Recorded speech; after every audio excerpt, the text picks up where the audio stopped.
A Itália será salva a partir do Brasil. Pois bem, essa é uma profecia que talvez as pessoas que não tenham estudado profundamente o contexto da imigração em geral para o Brasil não tenham nunca se deparado com isso. Mas há uma série de artigos que mostram muito bem qual era, digamos, a intenção, né, daqueles que promoviam a imigração, que promoviam não por interesse comercial, eu digo, mas sim que estavam ali tentando ajudar, de certa forma, né, o imigrante, o colono, a vir para cá. Então, há detalhes riquíssimos que até os dias de hoje passam ali despercebidos, ou as pessoas colocam panos quentes, não querem falar a respeito, e é adequado que a gente fale um pouco melhor sobre isso, que fale a respeito disso, e que sim, porque são eventos, muitas vezes são frases ali que foram ditas, são argumentos, ideias que foram postas à mesa naquele tempo, ainda no século XIX, que se demonstraram, estão se demonstrando, né, nos dias de hoje, verdadeiras profecias, porque naquele tempo não se tinha a realidade que temos hoje em relação à Europa. E essas pessoas que falaram essas coisas profetizaram o futuro da Europa. Então, antes disso, você, por favor, curta o vídeo, se inscreva no canal, não esqueça de ativar o sino das notificações.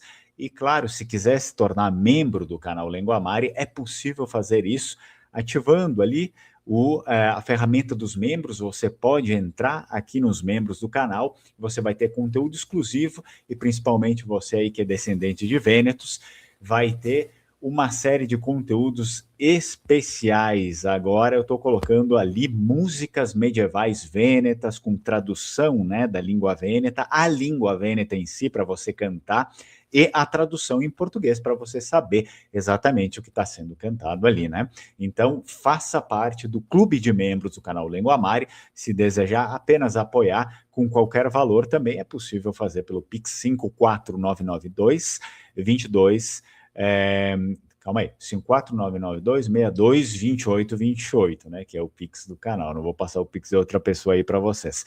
Muito bem, vamos lá. Pessoal que está chegando aqui na live também, se quiser escrever, se está tudo ok, se o áudio está saindo, eu vou fazer a minha conferência aqui também para eu não ficar falando.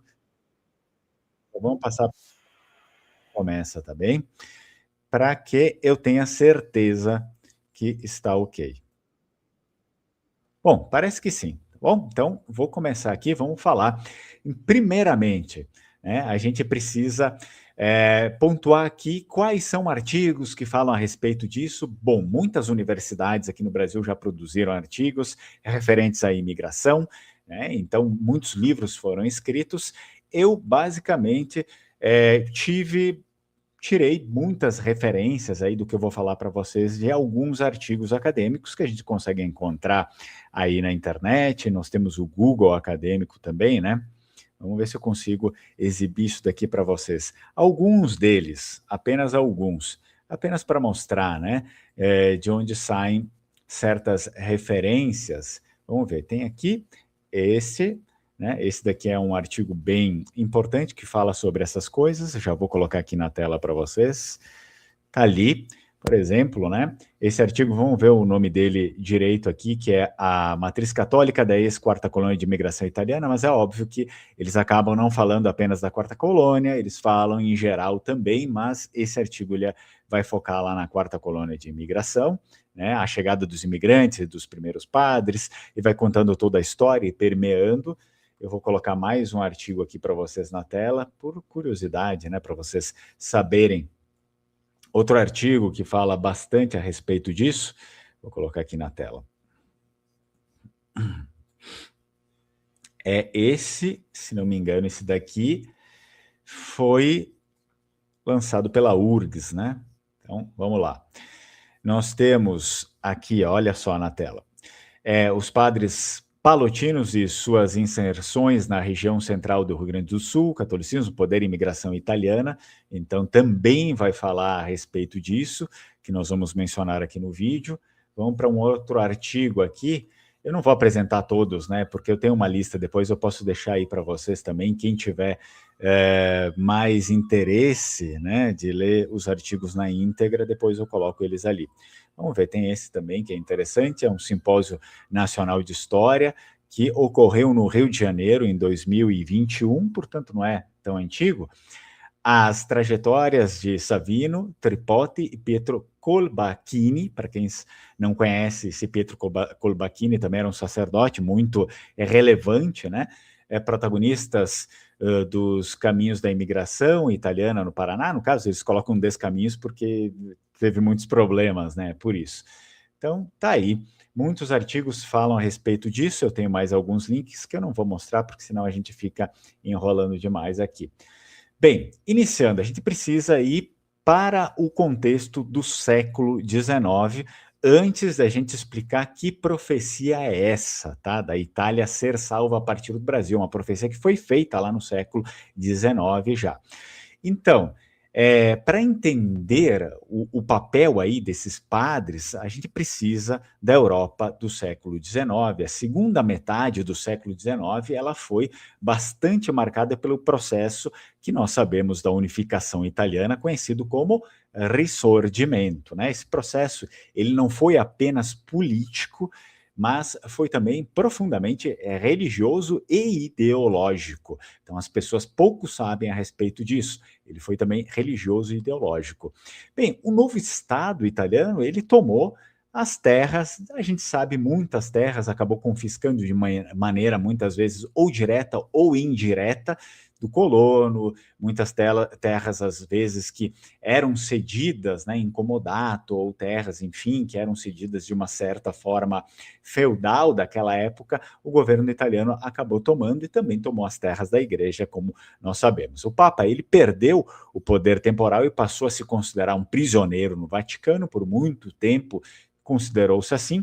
Leis civis começaram a substituir na prática as leis religiosas. Se antes tínhamos uma sociedade que tomava por base as leis religiosas, então a partir desse momento a sociedade civil ela se rebela, não por ela mesma, mas sim porque foi fundado um novo sistema a partir das elites burguesas, né? Funda-se um novo sistema e aí, deste momento em diante, as leis religiosas são substituídas por leis civis, com, obviamente, amplo apelo liberal, né? Amplo apelo liberal. Então, para a igreja, a Itália estava se tornando o quê? Isso daqui, de fato, é o que a gente observa nos artigos e também na história, né? Na história precedente que nós temos a respeito de toda essa situação aqui. Para a própria igreja, a Itália estava se tornando liberal, anticlerical e espiritualmente doente. É importante que a gente saiba disso, porque isso daqui é o contexto da nossa imigração, pessoal, tá? Eu sei que muitas vezes tem pessoas que, enfim, ou não são religiosas, ou são ateus, ou têm outras religiões e acham que é tudo besteira e tal. Mas só que esse é o contexto da imigração. Você não pode fugir disso. Se você foge disso, foge da sua própria história. Se você foge da sua própria história, não vai entendê-la nunca, jamais. Vai ficar cometendo os mesmos erros, tá? Então, a imigração não foi só uma fuga, como gostam de dizer para vocês. Eles fugiram por fome, por guerra e ponto final, botam uma pá de terra em cima disso e ninguém mais fala nada. Não, ela também foi um projeto elaborado, tanto do ponto de vista, um projeto elaborado muitas vezes pelos liberais, para liberar um peso, não sei o que e tal, mas também um projeto para aqueles que queriam sair dali. Tá? Então, o que acontece? É nesse contexto que começa a grande imigração para o Brasil. E está aqui o ponto central de tudo isso.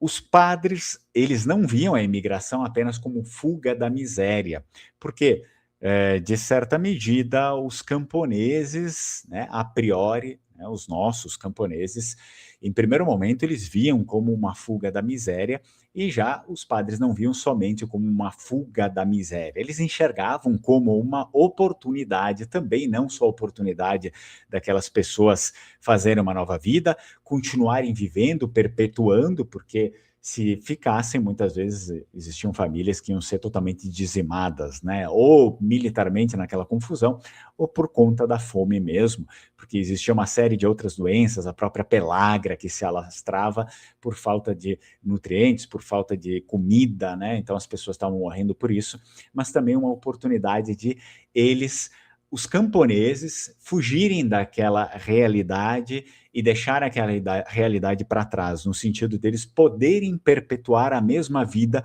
que eles estavam tendo até então, né? E não adentrarem naquele sistema liberal moderno que a Itália estava querendo fundar. Tá? Então, porque o próprio camponês não concordava com ele. As ordens religiosas, como os capuchinhos, que foram importantes para esse processo, os capuchinhos, os escalabrinianos e os palotinos, eles passam, a partir daqui, a atuar diretamente no processo migratório. Eles passam a atuar diretamente no processo migratório. Então, o objetivo era claro, né? Criar aqui no Brasil uma espécie de uma nova pátria, até inclusive tem um artigo que fala sobre isso, a pátria de Deus, né? A pátria de Deus. Isso é o que? Fazer com que exista a continuidade daquele velho, daquele antigo sistema que se tinha, que era um sistema religioso, o qual os camponeses estavam habituados e não queriam sair daquilo, aqui no Brasil. Então, seria uma espécie de reavivamento da cristandade que se teve, por exemplo, do século XII, XIII, até no máximo ali XIV, que foi o ápice da Europa, né? Então, seria algo mais fiel à igreja e não assim fiel ao Estado como queriam os liberais e estavam projetando aquilo que surgiria, né, enfim, que dominaria a sociedade civil. Então, uma Itália que não tivesse sido contaminada, de certa forma, pelas ideias liberais da Europa. Bom, a chegada no Brasil, aí a gente precisa analisar também como é que foi esse contexto. Havia um grande vazio de poder aqui no Brasil. Pelo menos aqui no sul do Brasil, quando a gente fala, né, de sul do Brasil, porque não existia muita coisa. Quando os imigrantes chegam ao sul do Brasil, especialmente aqui no Rio Grande do Sul, encontra um cenário muito específico. A gente pode citar algumas coisas, como a ausência de Estado total, a ausência de Estado, falta de infraestrutura, isolamento total, e é aqui que o padre ele vai se tornar a figura central. Apesar de, no início da imigração, se ter muita falta de sacerdotes, ou seja, era custoso, né, a logística, o dinheiro que precisava para bancar uma viagem dessas, para bancar uma missão dessas, nem sempre era fácil e era necessário também convencer, né, o próprio Vaticano, a própria ordem em si, que era necessário tudo aquilo. O que acontecia é que muitas vezes no início acabavam se desenvolvendo algumas figuras de líderes religiosos que não eram sacerdotes no meio das colônias. Por exemplo, nós temos os casos dos colonos que faltava o sacerdote, faltava a igreja, então eles mesmos acabavam escolhendo um líder local que tinha, né, maior conhecimento da Bíblia, dos sacramentos, e essa pessoa passava a guiar as pessoas a fazer os círculos, né, a fazer as ligas, digamos assim, e unir as pessoas ali no final da tarde ou nos finais de semana para rezar, né, para fazer ter um contato religioso espiritual, porque esse era o centro da vida do camponês.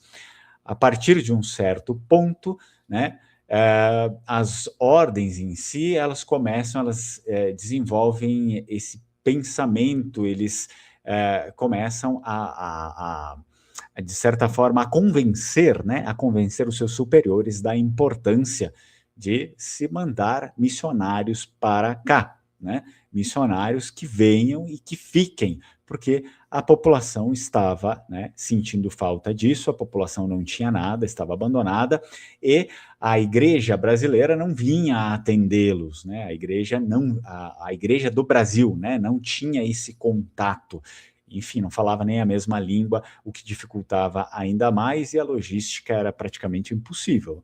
Então, as pontes começam a surgir a partir de 1950 e tantos aqui, Getúlio Vargas é que as constrói, né?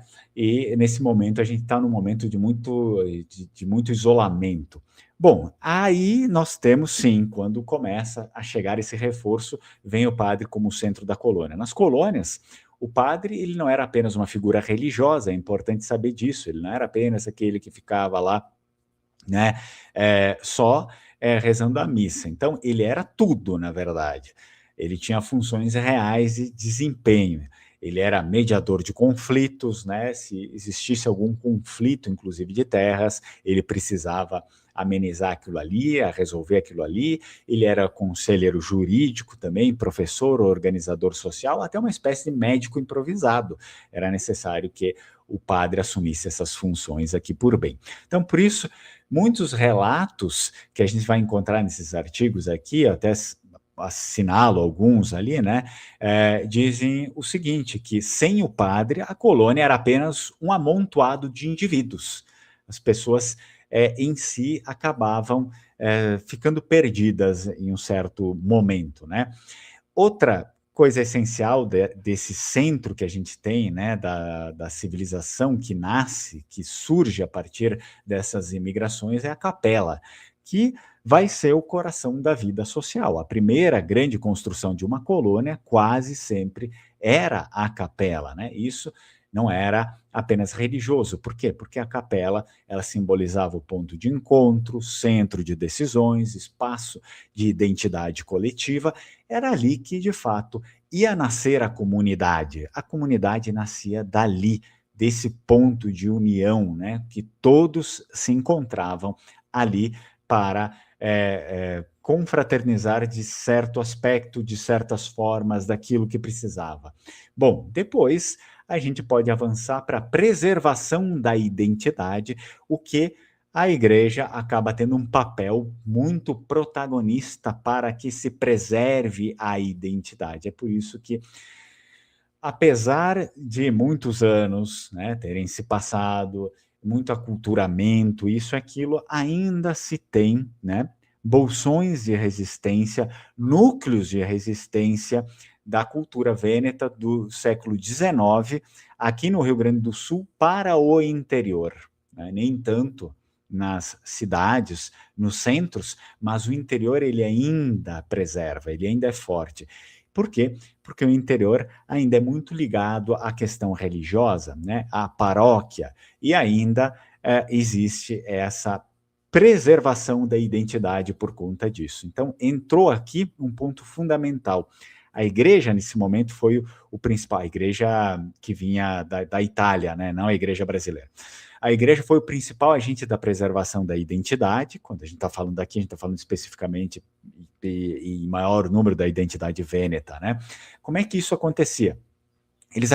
Os padres acabavam muitas vezes rezando as missas em vêneto, né, em língua vêneta, o catecismo na própria língua nativa dos imigrantes, nesse nosso caso aqui o vêneto, a manutenção de costumes e tradições, né, isso evitava o aculturamento total, né, do colono, ou seja, os colonos eles não deixavam de ser o que eles eram, né, vênetos, enfim, né, mesmo no Brasil. Então, existia essa preocupação de fazer com que essas pessoas continuassem preservando a sua identidade, tá?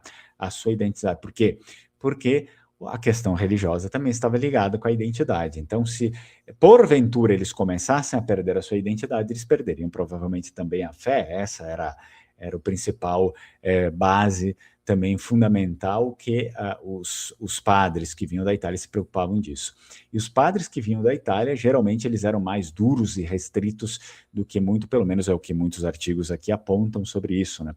Do que os padres locais, porque na grande maioria eles estavam sofrendo basicamente uma guerra, né, entre o Vaticano e o Estado italiano, que eram os liberais. Então, certamente havia uma guerra entre essas duas potências. E então, vinham para cá muitos padres chamados ultramontanos, né, que eram aqueles que, se precisassem, eles morriam pelo Papa, né? Óbvio, eles morriam pelo poder, né, do Vaticano. Então, eles vinham para cá justamente para fazer com que essas colônias se mantivessem fiéis, né, se mantivessem firmes. Bem, depois a gente pode ir lá para o aspecto que da proteção. Óbvio, a gente já falou sobre a proteção cultural, mas havia também é, uma forte inspiração moral naquele tempo, né? Os padres, eles eram muito combativos. Eu já falei para você sobre os ultramontanos, né, que eram extremamente combativos.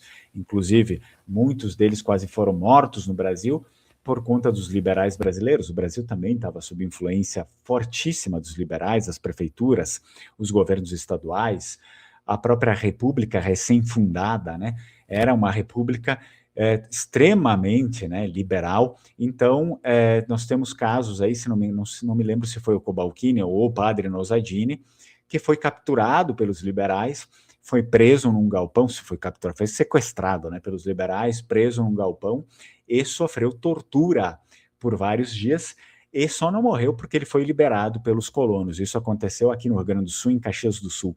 Acho que não me lembro se foi Cobalcini ou o padre Nosadini. Então, ele só foi liberado porque os colonos acharam, né, onde estava o padre. Então, depois de vários dias investigando, eles conseguiram uma informação privilegiada, foram lá no galpão, onde haviam sequestrado o padre, né, os liberais haviam sequestrado os padres, políticos, enfim, né, e desamarraram, enfim, e trouxeram ele de volta, porque senão iam matar o padre. Então, os padres ali, eles acabavam combatendo várias outras coisas, além do liberalismo em si, óbvio, eles serviam para organizar a sociedade, então eles combatiam bastante a questão do alcoolismo, jogos, comportamentos considerados desordeiros, e impunham, óbvio, disciplinas firmes, o trabalho, a vida familiar estruturada. Então, o objetivo, de fato, era uma sociedade modelo para que cada vez mais o que estava acontecendo aqui ficasse um exemplo de como devia ser, ficasse um exemplo de aqui é bom e aquilo que está sendo feito na Itália é horrível. Vejam como aqui é o modelo, né? E vejam como vocês erraram de maneira súbita aí, implantando um modelo liberal, enfim, essa era a ideia, né? Então, era o quê? O objetivo era formar uma sociedade exemplar, ordeira, produtiva e profundamente católica nesse contexto.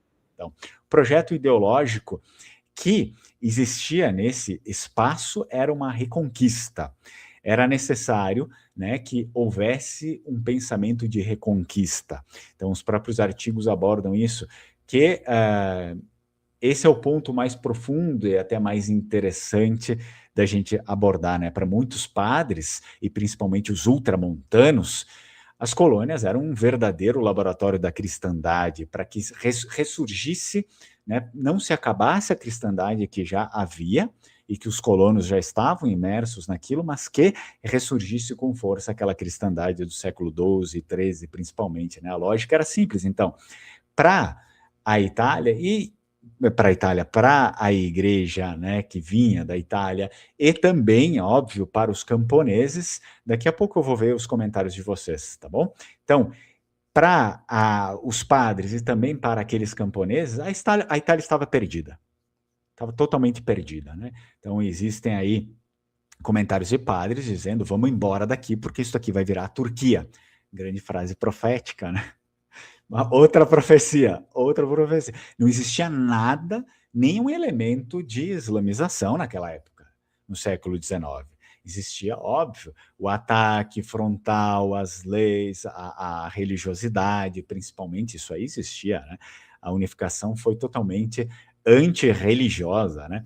Mas eles já tinham todo esse contexto aqui, já profetizaram tudo isso, inclusive isso aqui que eu estou falando. Então, para eles, naquela época, a Itália estava perdida, nenhum colono queria mais voltar para lá, é por isso que, assim, não raramente, eles não falavam nada para os filhos, né? Não falavam bem da Itália para os filhos, né? Porque para eles a Itália já estava perdida, já era um negócio que não valia mais a pena, né? A vida nova era aqui. Então, o Brasil era um território, nesse ponto de vista, um território puro.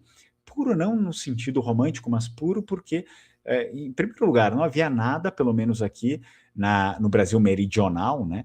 Não havia nada e tudo estava para ser construído. Então, era puro nesse sentido, né? Não tinham as influências, né, que começaram a surgir no século XIX, lá na Europa, principalmente. Ali nós temos muito o fantasma do socialismo, e aí depois começa o comunismo, e assim vai indo, né? Vai descambando. Claro que já tinha tido revoluções, né? Revolução Francesa e tal. Bom, esse projeto aqui, ele é chamado em alguns estudos de verdadeira reconquista. Tá? Então, o colono, ele começou a ser projetado como, digamos, o verdadeiro italiano. Tá? Isso aqui é importante que a gente traga, né, à mesa. Nos discursos da época surge uma ideia muito forte. Né? O italiano que ficou na Itália teria se desviado. Né? Então, é claro que assim, eles não tinham uma ideia de o italiano como etnia, né? Porque imagina, a gente está aqui num contexto muitas vezes de 5, 9 anos depois da unificação, para eles não existia essa coisa, a Itália, o país Itália. Para eles, eles tinham a ideia dos seus locais ainda originais, por exemplo, como existiu no caso dos Vênetos, a República de Veneza, e no caso dos outros também a mesma coisa. Então não existia essa ideia que as pessoas têm hoje, que é uma ideia muito trabalhada, muito difundida, né, estatal na cabeça das pessoas. Não era isso.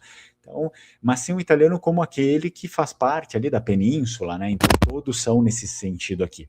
Então, para a ideia daquela época, o italiano que ficou na Itália ele teria se desviado. Só que o colono aqui no Brasil, ele se inseriu o autêntico, né? O autêntico homem da Itália, né? Porque é aquele que ele não se deixou levar pelos germes, né, de todas as revoluções e tal, do laicismo posteriormente também, que vem junto com o liberalismo e todas aquelas ideias ali, tá? Então, ele seria o autêntico. Então, muitas vezes, eu diria até, adicionaria que, geralmente, 100% das vezes, figuras como Giuseppe Garibaldi eram vistas com extrema desconfiança. Né? Extrema desconfiança, principalmente pelo clero, porque ele representava, junto com seus amigos, o projeto liberal, né, da Itália. Então, enquanto isso, o colono era fiel, religioso e trabalhador, ou seja, ele preservava a verdadeira identidade que se tinha na Itália até então, né, de cabo a rabo, de norte a sul. Sim, todas as diferenças possíveis, etnias diferentes, culturas diferentes, línguas diferentes, mas eram unidos pela fé. Né? Então, nesse quesito, é por isso que ele representava realmente a verdadeira Itália em si. Bom, também é preciso pontuar que existia um medo intrínseco do futuro, né? Um futuro que chegou. Né? Então, nós temos principalmente a questão, né, do liberalismo, socialismo. Os padres eles atuavam movidos por esse medo real de essas comunidades serem contaminadas, né, por tudo aquilo que estava aflorando de um modo insano na Europa, e a gente viu que levou, né? Hoje a Europa é um desastre, é uma coisa insana, já germinando aqui no Brasil, né? Todos os políticos, afinal, todos os políticos eles eram extremamente liberais. Enfim, eles temiam então que os colonos abandonassem a fé. Também havia um grande temor que eles fossem atraídos pelo protestantismo, porque isso já era presente nas colônias alemãs, e que adotassem ideias socialistas e anarquistas, né? Por isso, a presença do padre era vista ali como essencial para salvar as almas, mas também para manter a ordem social. Bom, quando a gente vai falar um pouco sobre a força organizadora da igreja naquele tempo, né? Com o tempo a igreja ela vai acumulando certos poderes aqui. Então os padres eles influenciam sim nos votos, organizam comunidades políticas, influenciavam nos votos, organizavam comunidades políticas e negociavam com o governo brasileiro. Em troca de quê? De escolas, estradas e autonomia local. Ou seja, a igreja ali ela acabou não passando só de força espiritual, mas também um ator político ativo. Ativo e necessário naquele momento, porque os colonos estavam num período que, enfim, eles não sabiam falar o português, eles não tinham né, a grande maioria deles eram analfabetos, e eles não iriam ter condições possíveis para penetrar no tecido brasileiro dessa forma, no tecido político brasileiro dessa forma. Eles não teriam as armas para isso, enquanto, né, os próprios padres, eles tinham. Por quê? Porque a partir do momento em que não se fizesse uma escola, não se fizesse estradas, não se tivesse ao menos uma autonomia local, uma dignidade para aquele colono, isso era reclamado para a ordem levava para o Vaticano, querendo ou não, enfim, extravasava isso para o governo local da Itália, e nós tínhamos aí, acabava tendo um certo desconforto diplomático, né? Porque, querendo ou não, também era obrigado em certa medida, né? O governo da Itália naquela época, quando descobria, né, maus tratos, isso, aquilo, ou reivindicações, ele era obrigado, a fazer pressões ao governo brasileiro, né? Porque existia já um comércio ali naquela época. Então, havia mais ferramentas, mecanismos para, de certa forma, tirar alguma coisa, né, desses políticos brasileiros, através da igreja, né? Porque se o colono se rebelasse, como já se rebelavam, pouca coisa acontecia, né, sem uma força que levasse aquilo adiante. Então, a grande ideia, sendo assim, era salvar a Itália a partir do Brasil. Talvez o ponto mais surpreendente de tudo isso e profético, que é a base do nosso vídeo. Muitos padres, principalmente, citando, né, mais outra vez aqui os ultramontanos, muitos padres acreditavam que o futuro da própria Itália, da península, poderia vir das colônias. A ideia, qual era a ideia? A ideia era que os colonos prosperassem, sim, no Brasil, que mantivessem a sua fé, que influenciassem parentes na Itália e que ajudassem numa futura restauração religiosa da Itália, né? Uma inversão completa. Então, digamos, a colônia é que salvaria o centro, e não que o centro salvasse a colônia, né? Se isolava aqueles elementos numa colônia, aqueles elementos que não seriam degradados, não por aquilo que estava ali, né, acontecendo na Europa, e que num futuro, esses elementos se preservassem e que num futuro eles conseguissem salvar a Itália, né? Então, muito interessante isso. Se a gente pode concluir de alguma forma é que a nossa imigração, principalmente, enfim, a imigração, eu digo a do Sul, porque é aquela que tinha a característica prática de conseguir ficar isolada, né? No sul do Brasil, ela não foi apenas assim um movimento econômico, ela foi também, querendo ou não, um movimento religioso, cultural e profundamente ideológico, em certa medida, né? No centro de tudo isso estava a figura do padre. Todo mundo que quiser estudar a imigração italiana, principalmente a imigração que vem para o sul do Brasil, vai se deparar com isso, não tem como fugir disso, tá? Não é apenas assim, ele não vira apenas um guia espiritual, mas ele vai virar ali um líder, organizador, estrategista, e também um arquiteto de uma nova sociedade, né? Um arquiteto de uma nova sociedade que, querendo ou não, não é nova, mas é uma sociedade que tende a se reconstruir conforme aquilo que existia anteriormente e que foi atacado, né, desde a Revolução Francesa até decair nesses momentos e vir, enfim, até os dias de hoje. Então, é óbvio, a própria arquitetura fala isso, né? Se a gente olha a arquitetura moderna, a arquitetura dos dias de hoje, e olha a arquitetura do século XIX para trás, a gente vai ver que são duas civilizações completamente diferentes, né? As nossas roupas falam isso, né? A gente vai olhar as roupas dos nossos avós, bisavós, tem muitas pessoas que têm fotos aí, né, dos imigrantes, dá uma olhada, são civilizações completamente diferentes. A civilização daquele tempo, né, onde a arquitetura era bonita, né, a arquitetura clássica, isso aqui é a civilização dos dias de hoje. É tudo completamente diferente. Por quê?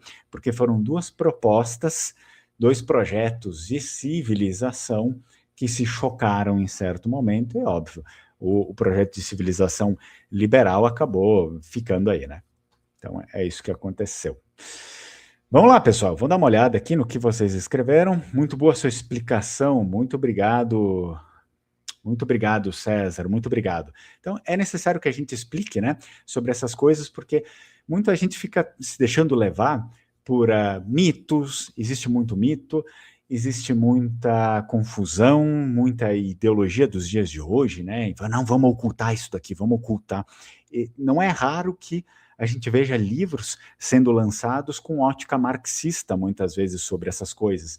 Então, a ótica marxista, ela vai tender a, sim, a produzir uma espécie de colono oprimido por todas as partes, né? Não que ele não fosse de certa forma, mas ele também não era uma pessoa, não era um núcleo de pessoas que não tinham nada, que não faziam nada, que não tinham cabeça, não tinham pensamento. De fato, eles só fizeram tudo isso conforme o que lhes foi orientado, porque eles também estavam a favor disso, né? Então é preciso que a gente não leia também nessas óticas assim de políticas que vieram depois, né? Ideologias que vieram depois. Vamos lá, o professor Ferrante, né? Olá, meu caro, saudações, aqui da colônia italiana da Moca, em São Paulo. Então, também muito importante, né? A imigração que ficou lá em São Paulo, né? Que fez novas, digamos, novos bairros, novas construções por lá. Isso aí acabou influenciando bastante, né? O Brasil. É claro que talvez não se tenha tanto aquele aspecto que eu falei para vocês aqui, que acabou tendo um isolamento quase que total durante muito tempo, mas eles lá influenciaram muito do que a gente tem no Brasil hoje em dia. Vamos ver mais alguns comentários. Olha só, vamos ver aqui. Tá escrito Barba Drummer, né? Desculpa, é o Barba, não é? Eu tinha lido antes Bárbara, desculpa, é Barba. Barba Drummer. Hoje os verdadeiros italianos somos nós. Quem ficou na Itália só quer saber de destruí-la. Efetivamente a gente encontra muitos desses problemas, né? Não sei, existe sim um certo vazio estranho, eu percebo isso. Claro que não são todas as pessoas, existem muitas pessoas boas, de boa vontade, mas também existe muitas pessoas que só querem destruir a Europa, próprios europeus, que não têm orgulho, né, do seu passado, e que simplesmente eles querem destruir tudo, porque assim eles acham que vão construir alguma coisa, e no final das contas eles só estão destruindo e não construindo nada, né? Só vem fluxos e influências forasteiras ali, que aí, esses estão construindo alguma coisa para eles, né? Mas não para o coletivo que existe até ali. Vamos lá, obrigado. Eu acho que é isso, Elcimar. Qualquer coisa, se eu errar nos nomes, vocês me perdoem, tá? Adoro ouvir sobre o Vêneto, exato, é muito importante, né? Olha lá, o Felipe, né? Fala, primo, também sou Zanella, por parte da minha avó paterna, parabéns pelo canal. Zanella é uma família bem assim que se estendeu, então tem vários Zanelas por aí, inclusive uma vez num curso de língua vêneta eu descobri um parente, era parente mesmo, o bisavô dele era irmão do meu bisavô, era parente mesmo, era parente próximo, digamos assim, né? Não, provavelmente o Zanella aqui do Felipe talvez seja também parente, ou algum parente um pouco mais distante e tal, mas o dele o bisavô dele era irmão do meu bisavô, olha só o que a gente consegue descobrir, né? Vamos dar uma olhada aqui. Muito obrigado, professor, muito obrigado. Olha só, os ítalos, o que o nosso professor Ferrante disse, né? Os ítalo-brasileiros valorizam mais a nação italiana e a italianidade que os próprios italianos, que são bairristas, sicilianos, sociais, etc. Leiam Prezzolini, l'Italia finisce, ecco quel che resta. É verdade, mas eu até diria que, de certa forma, se eles fossem apenas isso, não teria tanto. Isso aqui é uma característica deles desde sempre. O problema é que eles também atuam hoje em dia de uma maneira a não valorizar nem isso, né, professor? Eles não valorizam muitos não valorizam nem a sua própria cultura local. Então foi completamente tudo destruído. Eles acabam achando que, não, a nossa cultura local é coisa de estúpido, de colono, ou enfim, de camponês, né, de gente estúpida, porque é muito uma realidade que, às vezes, o próprio Estado ali quis vender para destruir essas diferenças entre eles, e não ficou nada daí, né? Não ficou nada. Então, também existe um certo problema disso. Eu já agradeço bastante aí ao comentário do nosso professor. O Jean, né? O Jean também comentou: estou aqui ao vivo, acabei de chegar, quero conhecer isso. Então, Jean, espero que você tenha gostado. Olha só, Jean, o Jean perguntou: esse livro fala da diáspora? Ele não é um livro, tá? São vários artigos aí acadêmicos que eu acabei lendo, né? Para trazer essas informações para vocês. Eu posso disponibilizar o link aqui, claro que vamos dar uma olhada quantos são aqui. Eu já falo para vocês: 1, 2, 3, 4, 5, 6, 7. Se não me engano, então são 7 artigos que eu li. Com essa base, eu encontraria mais informações sobre isso em outros, mas existem livros também a respeito disso, apesar de eu não ter eles aqui, e depois eu posso deixar o link para vocês olhar melhor.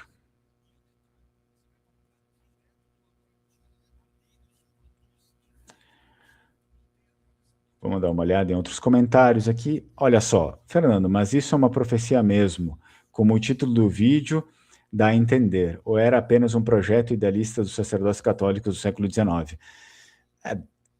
Quer dizer, é uma profecia de fato, por quê? Porque eles acabaram profetizando a relação da Itália com, não só da Itália, né, mas hoje a gente sabe que tem toda a Europa, a Itália e o islamismo, a Europa e o islamismo, eles alertavam bastante disso naquele período, né? Não, fujamos, porque aqui vai virar a terra de turco. O que era? Naquele tempo existia muito ainda a influência, né, do Império Otomano, o mito do Império Otomano, porque, enfim, a gente sabe que a Itália inteira, principalmente a República de Veneza também, lutou bastante contra o Império Otomano. Então, o Império Otomano, naquela época, no século XIX, era o símbolo do islamismo, do guerreiro islamizante, né? Porque eles tentaram invadir por diversas vezes ali a Europa, e para conquistar também territórios da Europa e fazer com que houvesse uma islamização, não só dos seus locais ali ao redor, né, fora da Europa, mas também da Europa, começando pelo próprio sul. Então, querendo ou não, essa foi uma profecia, e essa também é uma profecia, né? Porque o que eles diziam? Que haveria a preservação, né, a preservação da identidade aqui nas colônias, que no futuramente iria salvar a Itália. E o que nós estamos vendo, né? As pessoas aqui no Brasil sempre tentando se aproximar cada vez mais das suas origens, né? Aprendendo, por exemplo, eu já formei várias pessoas em língua vêneta, agora tenho curso aí de vêneto e italiano, que foi formada duas turmas ali cheias também do curso. Então a gente vê, as pessoas estão buscando conhecer a sua história, aprender aí os idiomas, enquanto eles lá, não só na Itália, mas na Europa em geral, a gente vê que as pessoas não têm muita preocupação com isso. É uma preocupação muito, às vezes, os jovens. Eu vou vou fazer parte lá do programa Erasmus, vou viajar a Europa inteira, depois, quem sabe, eu vou para o mundo inteiro, e é isso aí. E eles voltam para casa sem nenhuma origem, sem nenhuma identidade, achando que esse debate de identidade, de preservar as próprias origens, é pura besteira, né? Enquanto nós estamos fazendo o caminho contrário. Então, se isso não é uma profecia que está se realizando, eu não sei o que seria. Então, é nesse sentido que eu falo. Boa tarde, boa tarde. Pessoal lá da Lombardia. Muito bem. Olha só, eu estou tentando ler um pouco de todos os comentários, tá, pessoal? Bravo. Buonasera, professor, do ponto de vista prático, olha só, deixa eu ver aqui. Professor, do ponto de vista prático, o que podemos fazer quanto a essa situação? Bom, eu acredito que do ponto de vista prático a gente deve cada vez mais se aprofundar na nossa cultura, né? Nas nossas origens. Então, sim, por exemplo, no meu caso, eu sou vêneto, eu me aprofundo cada vez mais na história vêneta, né? Porque no final das contas, se de fato isso realmente está desencadeando dessa forma, essa profecia, né, está desencadeando dessa forma, e a gente vê, parece que está, Nós é que vamos guardar tudo isso. Nós é que vamos guardar toda essa herança dos nossos antepassados. Então é necessário que cada um de nós veja isso, que a gente guarde, né, a própria língua nativa, a história do nosso povo, a cultura. É necessário que nós sejamos aqueles que, num futuro, talvez seja próximo, não sei, né, mas que num futuro a gente consiga, querendo ou não, ter, né, ser a semente que vai, né, reflorestar novamente, querendo ou não, a própria Europa em si, né? Não é, hoje em dia já não é mais falar, dizer que isso aqui é uma utopia. Hoje em dia a gente já enxerga isso na prática. Eu já tive vários alunos que se mudaram, que foram para lá, no caso do Vêneto, né? Foram lá para o Vêneto e conhecem, são mais conhecedores da própria cultura vêneta do que muitas pessoas que estão lá, que estão ensinando pessoas que estão lá. Isso aí já está na prática, né? Parece que já é na prática. É claro, isso daqui eu estendo para todos os outros, né? O pessoal que é siciliano, napolitano, cada um que se aprofunde, né, na sua cultura. Isso daqui eu acho que é o melhor, o ponto prático que a gente teria, né, para fazer. É cada um buscar fixar e preservar a sua própria identidade, né? Porque no final das contas, olha só, eu queria fazer um vídeo, né, uma live, pelo menos de discussão, só sobre esse assunto que eu vou trazer ela, tá? Mas eu vou dar uma breve pincelada. Por exemplo, na semana passada, tivemos na TV local aqui do Rio Grande do Sul, pessoas, né, da Itália vindo dar entrevista, falando o pessoal que está ligado ao consulado, enfim, ou empresas de recrutamento de trabalho, falando que precisam de profissionais de certas áreas, que eu já havia mencionado também em vídeos aqui para vocês, e que estão vindo buscar de uma maneira especial, claro, aqui no Rio Grande do Sul. Eu não sei se eles falaram isso para agradar, se eles também estão em outros estados, mas enfim, foi o que eles disseram. Por quê? Porque a gente vê que tem pessoas que têm a mesma cultura que a nossa aqui no Rio Grande do Sul, então a gente está tentando buscar profissionais dessas áreas que a gente precisa para levar para lá, e óbvio, daí eles vão auxiliar com tudo isso, aquilo. Isso também já é uma forma, né? Já é uma forma da gente perceber que não está se sustentando esse modelo de sociedade que eles mesmos se provocaram, tá? Então as pessoas, os mais novos, vão embora porque eles não têm apego nas origens, nas raízes, eles vão embora. O governo também não ajuda em nada, né? E no final das contas, está faltando pessoas que girem, né, o mecanismo. Então não adianta, por exemplo, você proibir, né, você limitar a cidadania, que no final das contas vão precisar de pessoas do mesmo jeito. Começou com algumas profissões, vocês vão ver isso aumentar gradativamente, né, ao passar dos anos. Eles vão vir cada vez mais aqui para o Brasil para buscar profissionais de várias outras áreas, porque os profissionais, né, se aposentam, deixam os cargos e não tem gente suficiente para suprir, né? Então, isso aqui vai acontecer cada vez mais, tá? Já vou finalizar aqui a live, pessoal, só vou ler aqui. Eu ainda acredito e falo para todos os meus amigos italianos da Europa que a salvação da Europa virá da sua diáspora. É basicamente isso que nós estamos vendo, né? Pelo menos na prática. Tudo bem? Então, espero que vocês tenham gostado desse comentário. Desculpa se teve algum dos comentários aqui que eu não li. Eu dei preferência para ler todos os comentários, também o comentário do professor, né, Ferrante aqui. E nos vemos, então, na próxima live. Muito obrigado. Tchau, tchau. Strucon.